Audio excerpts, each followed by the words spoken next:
testimony. From Vox, September 29th, Rep. Adam Schiff said Sunday the whistleblower at the center of a growing scandal surrounding President Donald Trump will testify before the House Intelligence Committee very soon. On CNN, September 29th, Schiff said Sunday on ABC as well as NBC's Meet the Press that he expects the whistleblower to testify very soon. The Washington Post, September 29th. In an appearance on ABC News this week, Schiff echoed Pelosi's message. He also said he expected the Intelligence Committee to hear from the whistleblower very soon, pending a security clearance from Acting Director of National Intelligence Joseph Maguire. In the Huffington Post, Schiff told ABC's This Week that he expects the whistleblower to appear before this committee very soon. In the New York Post, quote, "We'll get the unfiltered testimony of that whistleblower." In the Washington Times, quote, "That whistleblower will be allowed to come in." These are all quotes from Chairman Adam Schiff. In Talking Points memo, the question was posed, actually this was by George Stephanopoulos, have you reached an agreement yet with the whistleblower and his or her attorneys about coming before the committee and providing the information firsthand? Quote, "Yes, we have," Schiff responded, and as DNI Maguire promised during the hearing, that whistleblower will be allowed to come in without a minder from the Justice Department or from the White House to tell the whistleblower what they can and cannot say. We'll get the unfiltered testimony of that whistleblower. In Daily Kos, we're ready to hear from the whistleblower as soon as that is done, and we'll keep obviously riding shotgun to make sure that the acting director doesn't delay in that clearance process. In CNBC, we'll get the unfiltered testimony of that whistleblower. In Market Watch, House Intelligence Committee Chairman Adam Schiff said Sunday that an agreement has been reached under which the whistleblower will testify before the committee very soon.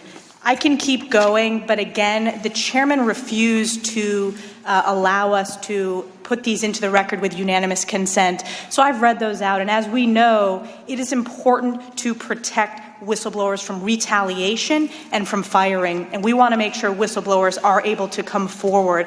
But in this case, the fact that we are getting criticized by Chairman Adam Schiff for statements that he himself made early on in this process shows the duplicity and just the abuse of power that we are continuing to see. With a minute 54 seconds left, I'll yield to my colleague, Mr. George.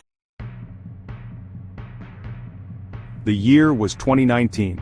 A whistleblower complaint alleging misconduct by then-President Trump sent shockwaves through Washington.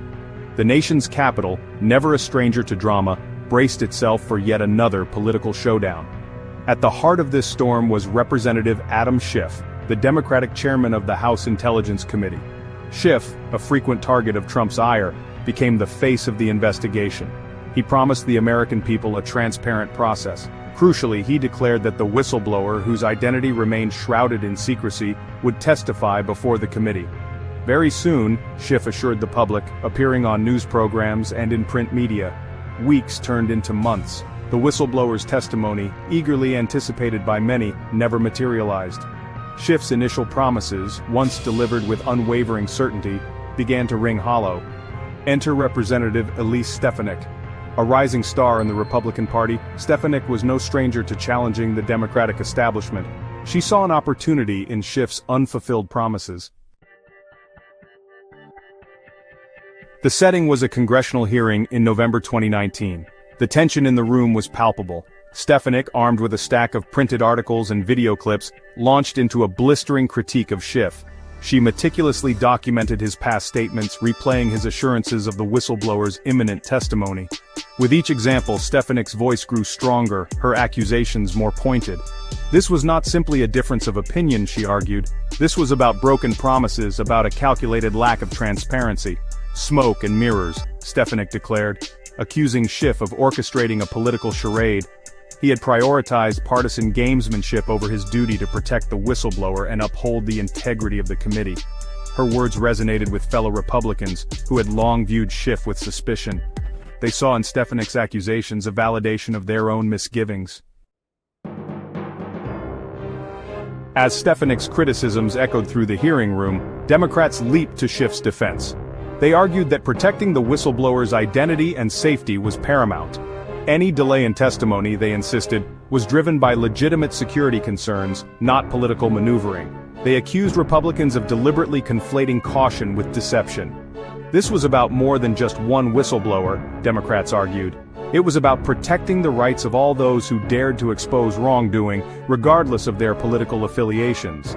To compromise the whistleblower's safety for the sake of expediency would set a dangerous precedent. Republicans, they argued, were more interested in scoring political points than in ensuring a fair and thorough investigation. The heated exchange between Schiff and Stefanik, though focused on a specific issue, reflected a much deeper divide within American politics. The whistleblower controversy became a proxy battle in the larger war over Trump's presidency. Trust, once a cornerstone of American democracy, had become a casualty of hyper-partisanship. Each side retreated further into their respective corners, their perspectives hardened by mistrust and animosity. The American public, bombarded with conflicting narratives, struggled to discern truth from spin. The whistleblower, once a symbol of courage, became a pawn in a high-stakes game of political chess. The consequences of this erosion of trust, both for the future of American democracy and for the public's faith in its institutions, remain to be seen. One thing was certain: the scars left by this battle would not easily fade.